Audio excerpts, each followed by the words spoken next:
made of what again?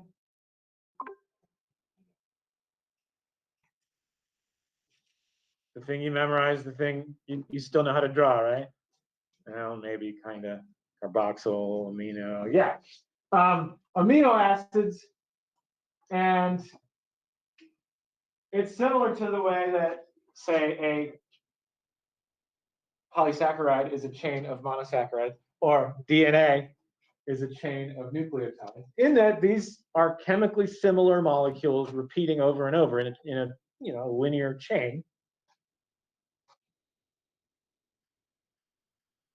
And it's important to note here the thing that yesterday's homework started to get at, which is that it's which amino acids are there, in what order,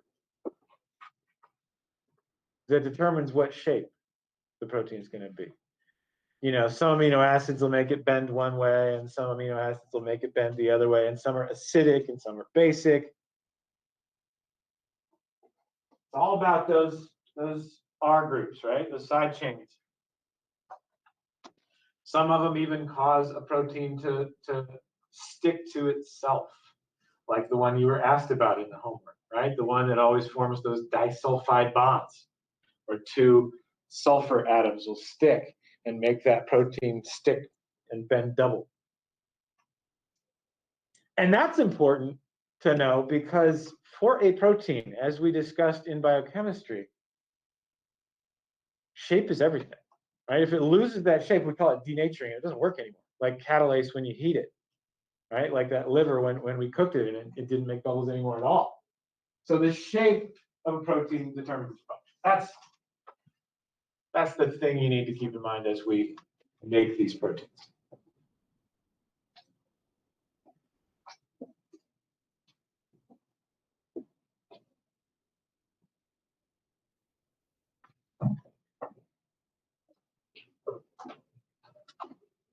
By the way, last week's test will be in Progress Book today.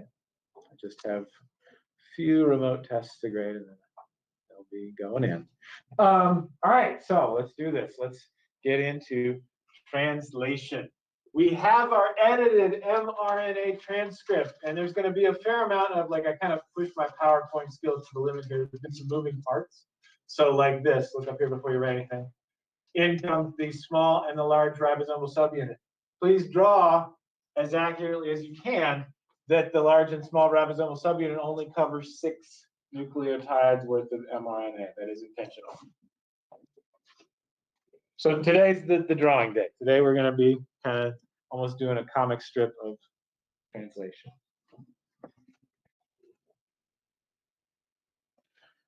Remember, this mRNA was coded by DNA.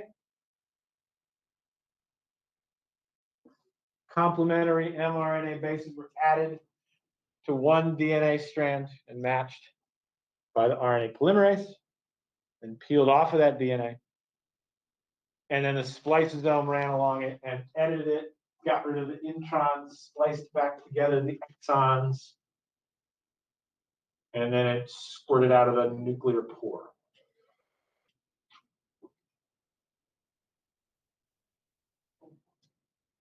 At any time, if you have questions, please ask them.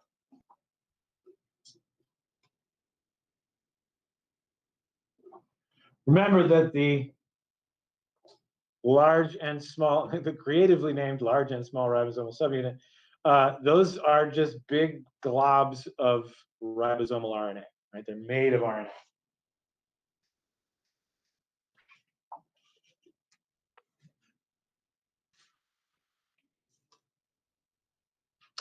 All right. Next, we've got this mRNA sandwiched in between the two pieces, basically there to hold it in the right position so that the third kind of RNA can do its work. That would be, oh, that's a good, these are the images of how the ribosome is just globs of RNA. That gives you a kind of a better view of that. Okay, so tRNA, which is a much smaller chunk of RNA, kind of hairpin bent with three particular nucleotides, three particular nitrogenous bases sticking out on the bottom end, called the anticodon, picks up a particular amino acid. So stop writing for a second. Any tRNA molecule has two functional parts. Number one, it has the three bases that are stuck down kind of at the butt end. That's called the anticodon.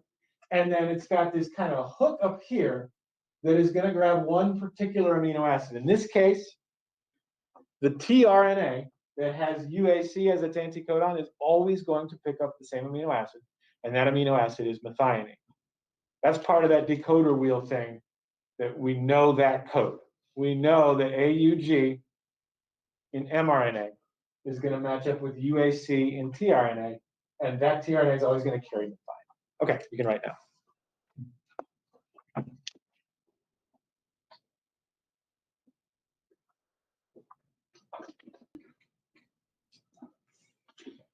So remember that complementary bases in any nucleotides can form weak hydrogen bonds with each other. So that's where we're going. The UAC anticodon of this little chunk of RNA is going to float in and be able to stick to the AUG codon, right? Codon, anticodon. That's how this matchup works. That's how the cell knows methionine comes first, because AUG came first, which matches up with UAC, which matches up with methionine. And of course, the AUG came from the DNA that said TAC. So it was the DNA that started this process.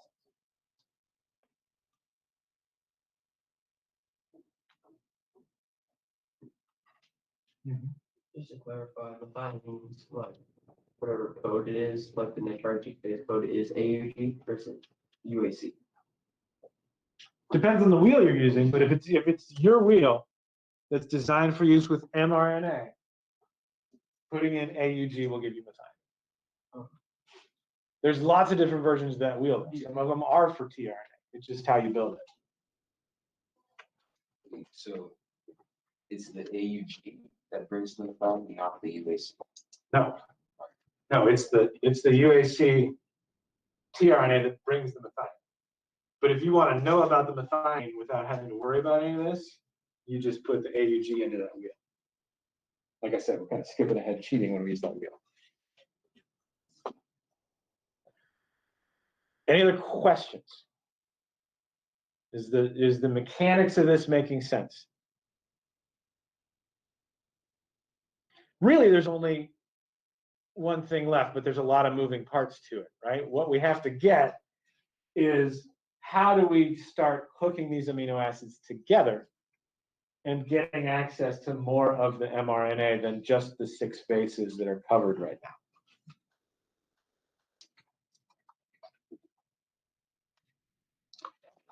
I do think I will probably post just these slides with all the moving parts, just in case you want to see the moving parts again, or that you don't have time to get some of this drawn. So don't freak out if I move too soon.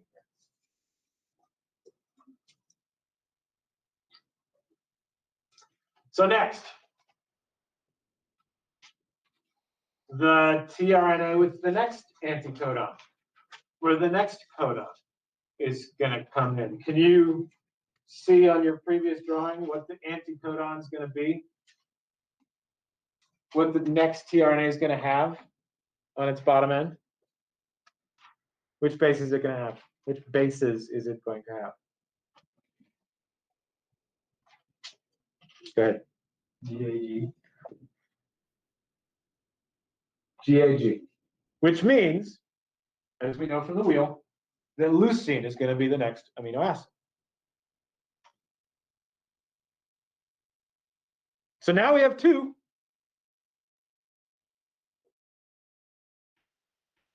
Next job is going to be to get them hooked together, because right now they're just attached to the tRNAs, not to each other. We need them to be attached to each other with, sticker question. with what kind of bond?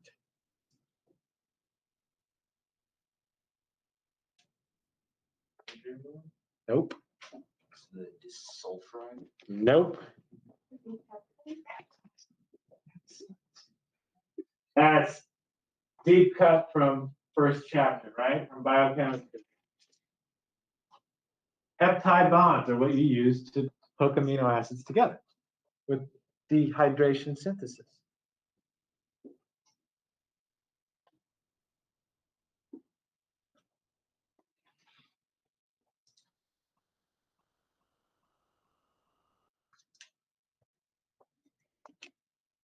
Only 2 more drawings left, but they're getting more and more complicated. Man, the amino acid? Leucine, Leucine.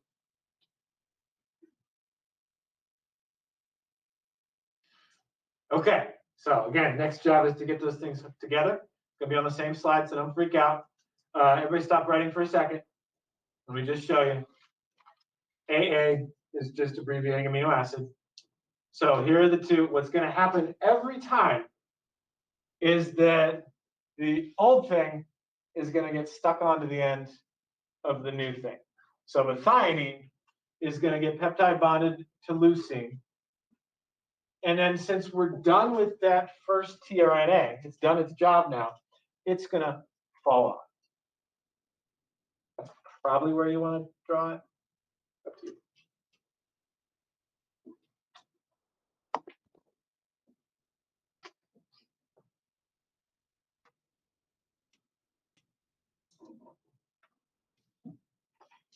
So that job is done. Next job is there's still a codon we haven't touched yet. We've taken care of the first 2. There's still another one. And of course, in real life, there's still hundreds more. We got to get that codon inside this ribosome so that the next tRNA can come in.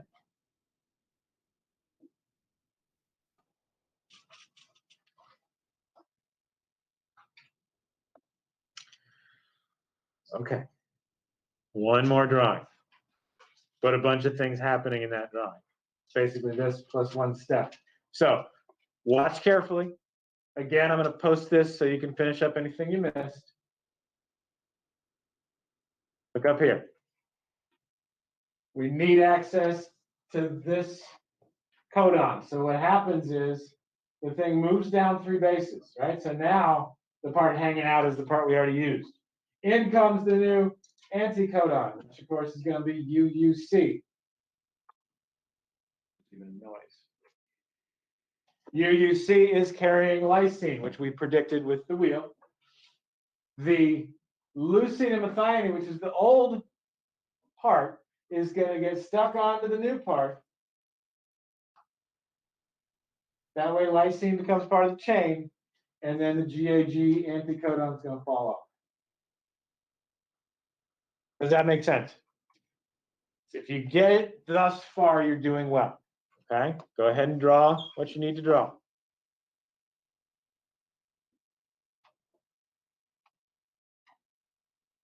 So imagine what you just drew happening in a cell again and again and again and again, about 100 to 500 times in the space of about 15 to 30 seconds. That's translation.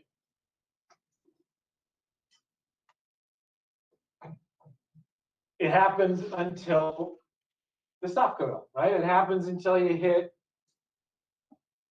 either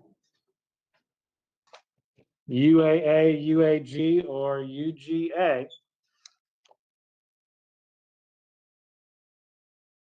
At that point, instead of a tRNA molecule floating in, something called a release factor floats in and basically nips off the chain of amino acids. The chain of amino acids folds up and becomes a protein, probably to be dumped into the rough endoplasmic reticulum.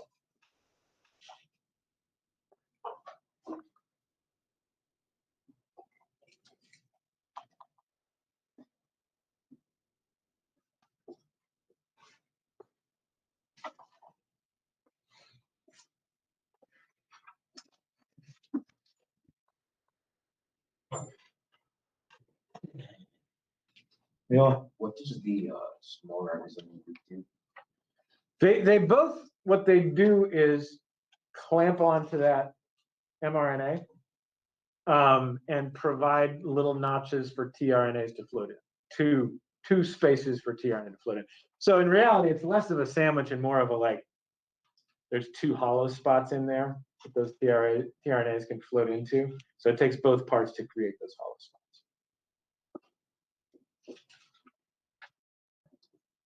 Other questions? So what I've just passed out to you is the second and final part of the paper shape stuff. You have your very own paper shapes, of which you have cut out all of the different kinds. Just to clarify what's what, grab your little baggies of shapes, please.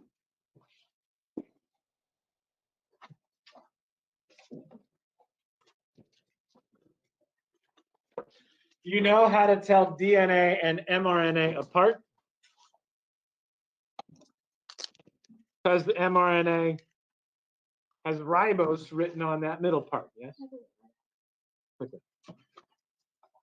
Ribose instead of deoxyribose. But that's just mRNA. We also need tRNA.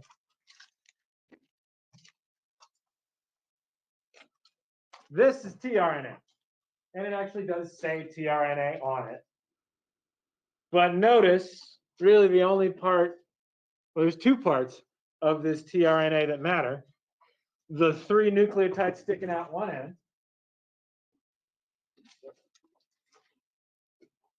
That, of course, is the anticodon. And then there's a flat side that has a notch, or it has 2 notches.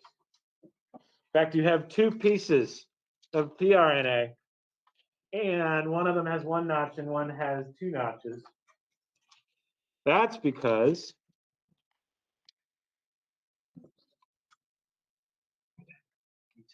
you should have 2 amino acids. The amino acids are the long, skinny pieces.